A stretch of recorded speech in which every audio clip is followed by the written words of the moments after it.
Dear God of movie reviews, it's been a rough couple of days at the theater.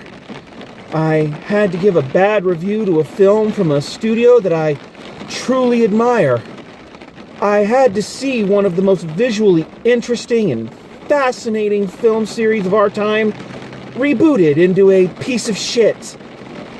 What I really could use right now, God of movie reviews, as you rain down upon me, is a film that I can rip without fear of any kind of disappointment. A film so devoid of originality or good ideas that it's laughable. A film that has absolutely no redeeming qualities and is so riddled with cliches it might as well be a fucking parody. Please, God of movie reviews, grant me my wish.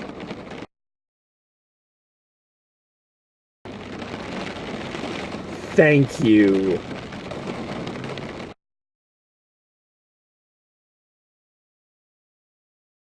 You know, one of the things I get asked the most from friends of mine, ever since I started doing these, is why did you go see that movie? And fill in the blank for whatever movie they're talking about. But I've seen some pretty shitty films. And I've gone to see them of my own free will, having seen trailers, press releases, all that stuff, that pretty much guarantees they're going to be shit. But I get that question a lot. Why did you see that? Well, there's a variety of answers to that. Number one, of course, there are the films that you're going to go see no matter what. Your Marvel films, for example. Then there are the films that I find that I haven't heard of but looked interesting. This is how you find your Miss Sloanes, your Their Finest, your Stan and Ollies, that kind of thing. Then there are the films that look like absolute total shit. And I go see them either A, to have something to nag about, or B, because I want to give them the chance to surprise me. I believe you can't badmouth something until you've actually seen it. And sometimes they do surprise me. Your hurricane heists, for example. Speaking of hurricanes, all right? And then there are films like this. Why go see this movie? I will tell you why I went and saw this movie, dear viewers. I saw the poster, and as always, when I haven't heard of a film, I'm like, oh, okay, let's watch the trailer. I watched the trailer. It looked fairly generic and bland and awful. And I'm going along, and then they said the main character's name. Hardin. Hard on. And I heard that and went, well, now I have to fucking see it. You can't throw that gauntlet down at me and expect me not to come see your piece of shit film. And I did. And it was a piece of shit. Oh my God. It is very clear to me that this film, while not as edgy, even, for the the lack of edge the other film actually had, this film is very, very much trying to claim the throne left by 50 Shades. That erotic novel fantasy of the bad boy and the good girl. Ooh. And, on paper, there's not necessarily anything wrong with that, of wanting to have that kind of success. I know I wouldn't mind having even a fraction of the money that franchise brought in. But at the same time, I must say this. Really? 50 Shades? That's your high watermark? Really? Okay. Folks, let me put a spoiler alert on this. If the little teaser there didn't bring it in, if what I said a minute ago didn't bring it in, let me be crystal clear. This movie is completely awful. Okay? There is literally next to nothing redeemable about this piece of shit. It is a waste of time. It is a waste of your time. And as I said in that little joke there at the beginning, it is a movie so riddled with cliches, I swear it is a parody. All right? So, if you haven't heard of this, let's go over the plot, shall we? And, you know, you all know the words to this, so let's all sing along. There's a bookish girl, and she goes to college, and oh, she's just so bookish and so plain until she meets a brooding bad boy with smoldering eyes. But of course, he has a gentle soul because he reads romance novels, classic romance novels, public domain romance novels. And lo, his brightness shines even in the darkest of places, and they fall in love. Despite everything, she finds the good in him, and he shows her her true self. Oh, ho, ho, ho, ho! And if you think I'm exaggerating by that, that I'm exaggerating the absolute paper-thin metaphor here, I remind you, the bad boy's name is Hard On. Okay? Where to start with this motherfucker? Let's start with our lead actors. They are not inherently bad in and of themselves, but the script is just giving them nothing. Our main heroine, Tessa, I think the character's name is, she is clearly, I've never read the book, so pardon me if this review doesn't grasp the deepness of the written word. But Tessa is clearly meant to be our cipher character for a generation of young girls who have grown up with Hermione Granger as their hero. Because she is Hermione Granger in everything except the fact that they could not get the original actor to play it. They got a girl that looked a hell of a lot like her. A lot of shots. I'm sitting there going, oh my, is that Hermione? And I hate that now that I'm sitting here, I cannot remember the actress's name, and it'll come to me the minute I stop. I know it's Emma, but, you know, sorry, can't think of it. But they really do everything to make her look like Hermione. And I feel so stupid saying that name instead of the actor's real name. It's gonna piss me off. Anyway, you know, the bookish, the nerd, the this, the that, to the point where it is, again, it is laughable. Our brooding bad guy, it has a very high voice and a British accent. So he sounds about as fucking rebellious as a member of One Direction. And he has tattoos everywhere, so you know he's just so naughty. And it clearly, and again, you know where this book got all of its inspiration, clearly went to the Edward Cullen School of Acting, because his acting is this. I'm just going to stare at you very intently and say things that would otherwise be considered quite creepy to you. But since I'm saying them in a slight whisper and with my sexy, really high British accent, you're going to find out that I'm really a sensitive soul. Yeah, I mean, again, I'm 90% sure this thing is supposed to be a parody. Because there's no way you did all this and expected to be taken seriously. And would it shock you to learn that these two bond over having elementary school arguments over literature? Oh, he thinks Mr. Darcy was not such a bad guy, and she thinks that Elizabeth was the greatest feminist character in all of literature.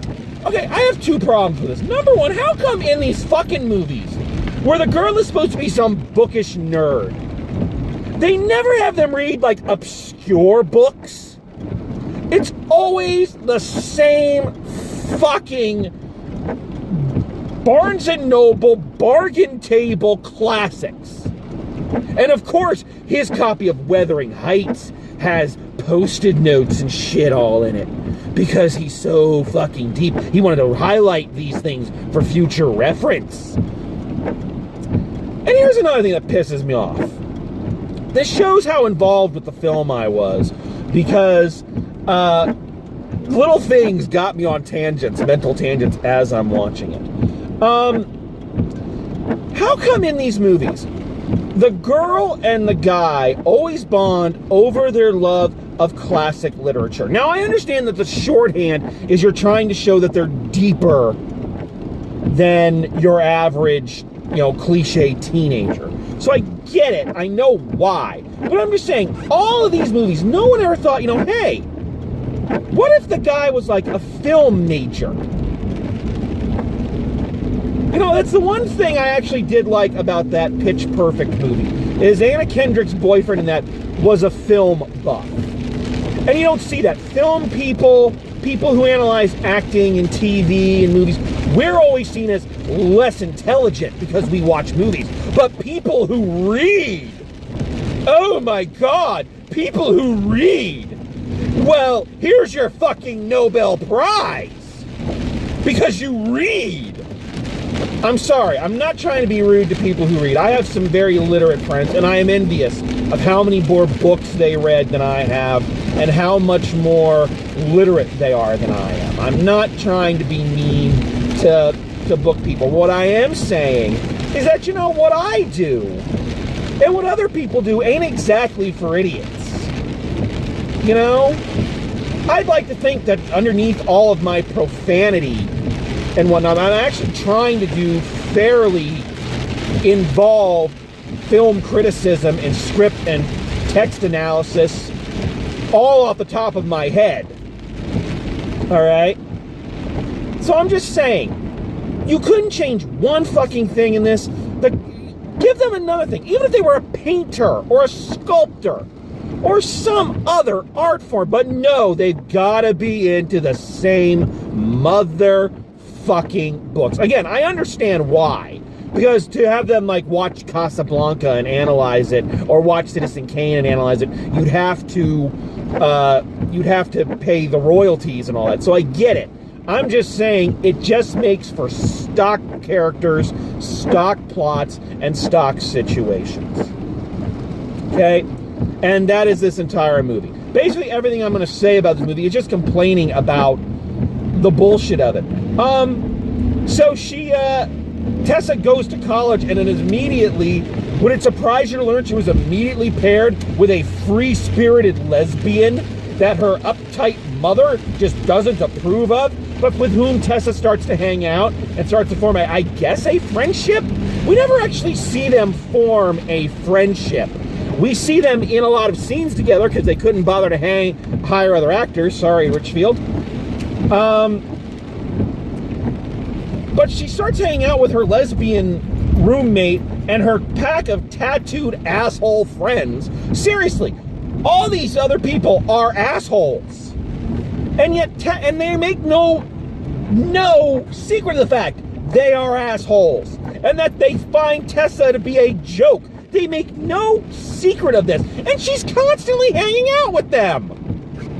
Girl, did you meet no one else in college? Nobody? A campus that fucking big? You've got to hang out with these same 5 assholes? And of course, would it surprise you to learn that Tessa has a milquetoast boyfriend who's still in high school and is very immature? And so she's going to go find a more mature man now. No, I bet it wouldn't surprise you, would it? And let's talk about that. All right, so first off, Tessa's original boyfriend, Milquetoast, is kind of a jackass. First off, I've got to say, he's not what I would usually call the Bill Pullman. Because she goes to her first college party and she's drinking and things, and he calls her. They have a 2-second conversation. He's like, "Where are you? Are you at a party? Oh, so you're at a party now. Oh, so you're drinking now." Hangs up on her. Then he starts sending her texts, "I'm disappointed in you." It's like, fuck you, controlling asshole. All right. So he is not blameless. I want to make that. But she cheats on him. She cheats on him with Hard-On. And when he finds out, and he finds out in like one of the most fucked up ways. So I'm trying to trace out the series of events here. So Hard-On and Tessa flirt a little bit. They have sexy time in a lake. All this is why Tessa has a boyfriend. I want to stress. They have sexy time in a lake. And then, oh, she's just so conflicted. Oh. And then he has some bullshit about, I just don't date. I don't date people. I said, okay. So she's mad at him. So her boyfriend shows up at college. And they go to a bonfire with the 5 people she fucking hates and who hate her, where Hard-On is, and he sees her with her boyfriend. Something happens. Somebody gets into a fight. I kind of blanked out there for a second. Anyway, so he's all moody because she's there with her high school boyfriend. So later that night, while Tessa and high school boyfriend are in bed snuggled up, or not even snuggled up, they're just sleeping together, she gets a call from Hard-On's soon-to-be stepbrother, which we'll come back to him in a second, saying, hey, you might want to come over here. So Hard-On apparently came home from the bonfire, went into a drunken fit, broke shit, and whatnot, because he was mad at her for bringing her boyfriend after he told her he doesn't date. So, clearly emotionally stable. They kiss and go, oh, I really do want to be with you. She falls asleep there, wakes up, sees that she's missed 9 calls from high school boyfriends, runs back or bikes back. She's got a bike with a little basket on it like she's fucking Dorothy from The Wizard of Oz. All right? So she pedals back. He's there waiting for her, going, hey, where were you? I was really worried. Well, and who has followed her? Hard-On. And he's standing there, glaring at high school boyfriend, who then goes, oh, shit. That's how she broke up with him. Hard-On stood there possessively, glaring at high school boyfriend as if to say, she's mine now. And Tessa keeps going on, oh, he was my best friend. He's my best friend. He means a lot to me. Yeah, he meant a real lot to you.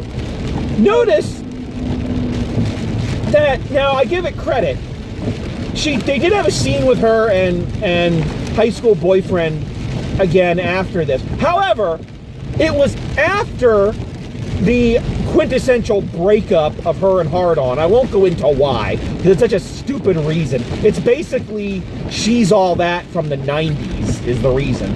But anyway, so it's after she lost her new boyfriend. She goes back to make peace with him. And it's one of these, oh, well, it's okay. I guess we grow up and we go to college and we find out who we really are kind of conversations. Fuck you!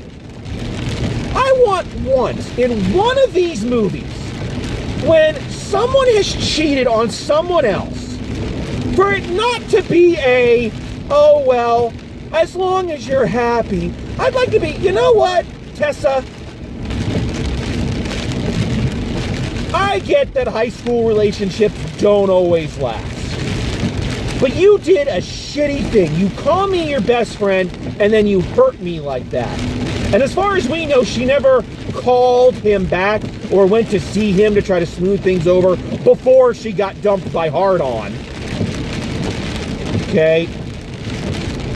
And maybe our friendship can be salvaged, but it's going to take some time. And you may need to come to terms with the fact you can't just put a Band-Aid over the way you treated me in order to make yourself feel better. I'm projecting a little bit. I think it's healthy to realize that. Anyway. And I think this goes without saying, folks. Again, this film is very much without the bondage and without the, the discipline and the dom-sub relationship. This film is very much trying to fill the void, if I may, left by 50 Shades. So, with that in mind, it should come as no surprise that just about everything about Tessa and Hard-On's relationship is pretty unhealthy. Pretty unhealthy. Oh, before I get into that, before I wrap up, let me get back to this. So there's one other character in this film. I call him the Blue Ranger. And this is Hard-On's soon-to-be stepbrother, who is the first guy that Tessa actually meets in college, who, is actually a nice guy, and seems like he's got his shit together, and might actually not be a psychopath. And of course, the movie's not about him. Can't have that. No, no, no. He is the only character in this I was looking at going, oh, he might actually be an interesting character to follow. He seems like a nice guy. Oh, wait, nice guys. The film even says it. Nice guy is another word for boring. Yeah, all right. So anyway, back to the topic of 50 Shades and its relationship to this movie. Now, clearly, I am not the audience for this. I was very curious. I didn't ask them because that would have just been creepy. What the three teenage girls sitting 4 or 5 seats away from me thought. I was very curious, but I wasn't about to ask. But clearly this film is not meant for me. This film is, let's be nice and call it a romantic fantasy. And I understand and I accept and I am fine with the fact that romantic fantasies or romantic aids, let's say that, are not based in the world of reality. Okay? I have no objection. My gesturing should show you what I'm talking about.